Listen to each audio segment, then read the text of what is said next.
எல்லோர்கிட்டையும் ஏதோ ஒரு தனித்திறமை ஒளிந்து கொண்டிருக்கிறது. அது என்னன்னு சில பேர் கண்டு அறிஞ்சிருவாங்க, சில பேர் சொல்லுவாங்க. ஏதாவது ஒரு ஆசிரியை சொல்லியிருப்பாங்க, உனக்கு இது நல்லா வருது, அதுல நீ முயற்சி எடு அப்படின்னு சொல்லியிருப்பாங்க. அந்த ஸ்பார்க், அந்த தீப்பொறி தான் நம்மளை என்ன பண்ணோம், அடுத்த கட்டத்துக்கு கொண்டு போகும். சரிங்களா? அது மட்டுமல்ல, நான் சொன்ன மாதிரி உன்னுடைய இலக்குகளை 4 பேர்களுக்கு முன்னாடி எந்திரிச்சு நின்று பேசுங்க, சொல்லுங்க.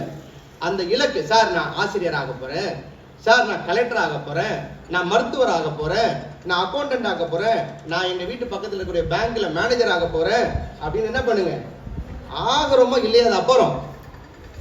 ஏபிஜே அப்துல் கலாம் சொன்னார் இல்லையா, நான் இந்திய குடியரசின் என்ன சொன்னாரு, குடியரசு தலைவராக மாறுவேன்னு சொன்னார் இல்லையா, ஆனார் இல்லையா?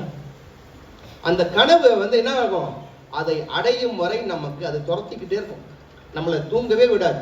சரிங்களா?